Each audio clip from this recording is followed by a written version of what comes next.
Hello and welcome back to my channel. Subscribe, like and comment on my videos. Let's get the channel to 20k. A few days ago I posted a video talking about a statement where Israel approved the release and exchange of hostages. Well, this was after both Israel and Palestine struck a deal on how they were going to do this.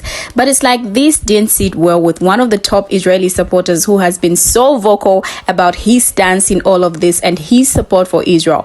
The famous Michael Rappaport, my lovely viewers, is that yet again, and in this video he says that there was no hostage for hostage exchange, but there was hostage for convicted criminal exchange, to mean that the Palestinian hostages are criminals and hostages, while Israeli hostages are mere innocent people who were just kidnapped in broad daylight.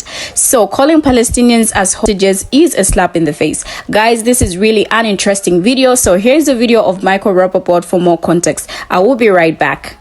There was no hostage for hostage exchange. It was a hostage for convicted criminal exchange.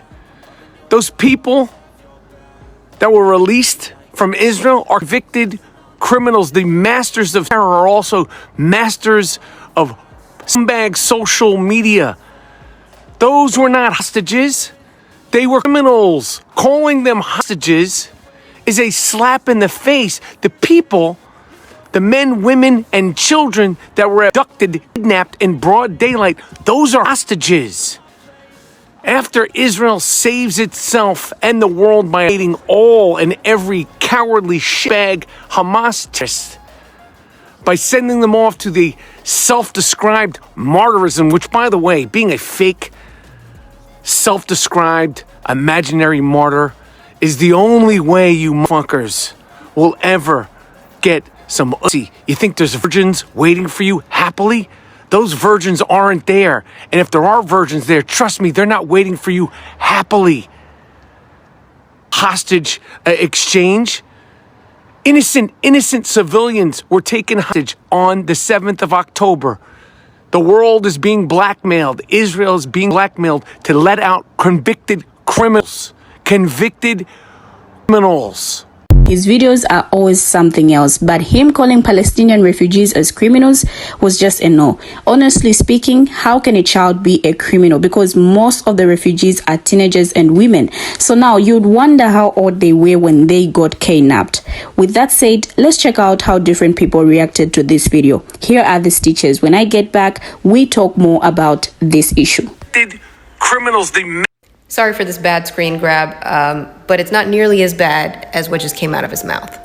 He uses the word convicted a lot, and to convict means to prove or officially announce a finding that a criminal defendant is guilty of a criminal offense after a trial, guilty plea, or plea of nolo contendere. And I would say that that definition is seemingly straightforward. Forbes just released an article where they talk about the 39 Palestinian prisoners and what we know about them. Israel released 39 Palestinians it was holding in its Ofra prison in the occupied West Bank on Friday, as a part of the deal for the release of Israeli hostages Hamas took during its October 7th attack. And the Palestinians that were released were mostly teenage boys and women. A vast majority had not been yet convicted of a crime and had been in prison for many years. Israel holds 2,200 Palestinians in detention under its controversial administrative detention policy that Israel says is a counterterrorism measure it uses against people who plan to commit future offenses, according to the AP. And one of the prisoners that was released, Iyas, who's 17 years old, the son of a UN aid worker, was put in administrative detention last year based on secret evidence without being publicly charged of a crime or put on trial. It goes on to talk about Mara, who was a 16-year-old high school student in the occupied East Jerusalem when Israeli forces at her and arrested her for allegedly trying to stab an Israeli officer, an accusation Bakir and her family deny. The 39 are part of a list of 300 Palestinian Israel was considering releasing as a part of its deal.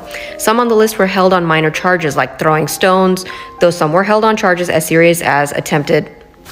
Less than a quarter of them were convicted of a crime and were mostly being held on remand while awaiting a trial. And other common offenses the prisoners have been accused of include security officers, entering Israel illegally without a permit, supporting and associating with hostile or unknown organizations. It made me so relieved to see that the hostages were released from Gaza the other day and they were returned back to their families. And these Palestinians that are being released, mostly who are not convicted, should also be allowed to go home and be with their families Back to the original stitched video, to say that everybody coming out of the Israeli jails are convicted criminals is false and purposefully misleading. Change.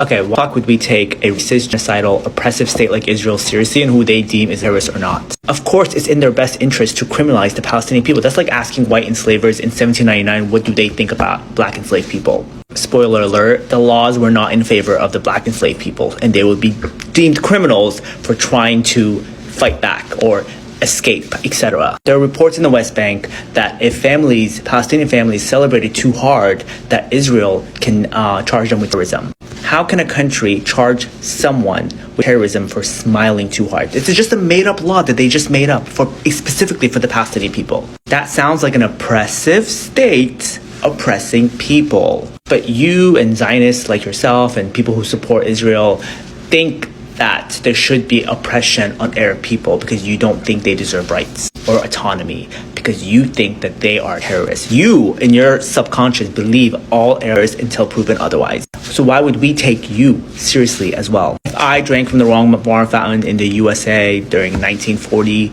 I would be deemed a felon. Laws are made up, you idiot. And laws made up by a genocidal country that has been ethnically cleansing the Palestinian people for 75 years, and just this past 4 to 6 weeks, almost 20,000 people. That is not a country to listen to or look towards to see who is good and who is not. Him and Deborah Messing have lost their minds. Deborah Messing is posting, I'm not kidding when I say this, she's posting stories that say blacks for Trump, blacks for Israel. So the terrorist state by the name of Israel does not get to decide who is or is not terrorist, because we don't take them seriously in terms of who is a felon or who's a criminal, who's a convicted this, who's a convicted that, because they are not operating in the best interest of the Palestinian people. If anything, it's in their best interest to criminalize the Palestinian people for existing and resisting. Talking about the first release of the hostages, the Palestinian armed group Hamas released 24 hostages held captive in Gaza for almost 7 weeks, and Israel did release 39 Palestinian prisoners hours after an Israel-Hamas truce mediated by Qatar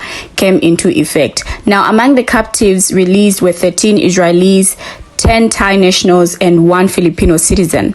The ICRC in Israel and the occupied territories said that it is transported the group of captives from Gaza to the Rafah border crossing with Egypt. We are relieved to confirm the safe release of 24 hostages, the ICRC wrote on X, formerly known as Twitter. Now, the release of these 24 captives out of the roughly 240 taken hostage by Hamas during an assault on southern Israel on October 7 comes after a deal between Israel and Hamas, which includes a 4-day truce and exchange of captives for Palestinians held in Israeli prisons, took effect.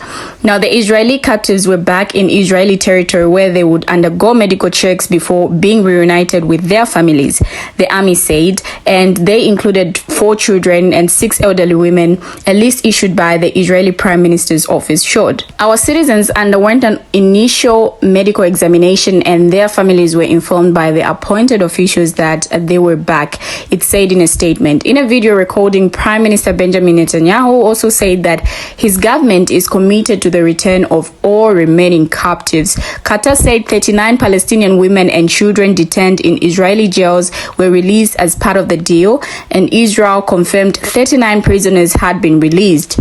Kadur Affairs, who heads the Palestinian Prisoners Club NGO, said 33 prisoners freed in the West Bank were handed to a team from the ICRC, and he said the remaining 6 were being released from a Jerusalem prison, where Israeli forces fired tear gas at a crowd of Palestinians who had gathered for the release of the prisoners outside of a prison in the occupied West Bank. Now, according to the deal mediated by Qatar, Hamas will release 50 women and children from about 240 people taken captive by the group during its assault on southern Israel on October 7. And in exchange, Israel will release a total of 150 Palestinian women and children held in Israeli prisons, whom Palestinians have long characterized as victims of an Israeli occupation that sweeps them into prisons with little pretense of due process. Now, the captives taken by Hamas on October 7 include Israeli soldiers and civilians, as well as people from dozens of foreign countries. In both Israel and abroad, the families of those held captive have pleaded for their release. Now, Qatar's Al Ansari said that 10 Thai nationals and Filipino citizens were freed outside the framework of the truce deal. Earlier on Friday, Thailand's Prime Minister said 12 Thai nationals held in Gaza had been released, and it has been confirmed that by the security side and the Ministry of Foreign Affairs that 12 Thai hostages were already released. He posted that on X. Now, according to Thailand's foreign minister, about 30,000 Thais were employed in Israel, primarily in the country's agricultural sector at the time of the attack, in which at least 32 Thai workers were unalived. Thais seeking work overseas often come to Israel under an arrangement in which they are paid minimum wage of about $2,000 a month. Now, we all heard Michael say that Palestinian refugees are criminals. Come on, guys. Most of the people held are children, and according to Forbes, the released Palestinian prisoners were teenagers and women who had not been convicted of a crime and were imprisoned for years. Imagine thinking you're right on this when there is evidence that they were not convicted of a crime. Now, let's take a look at a few comments. This one says, they pew people, let them bleed, then took them to prison in those conditions. I wonder who is a terrorist. Free all Palestinian hostages. There was no trial. More buzzwords and confusion of terms. Criminals differ from innocent hostages. They are not convicted. They are just detained, so they are hostages. In order to free Americans, we will need a president. That's not a complete joke. These are just a few reactions from people. What do you, my viewers, have to say about Michael Rappaport's video? Kindly share your comments in the comment section below. Thank you for watching, and see you in my next video as I bring you another interesting video.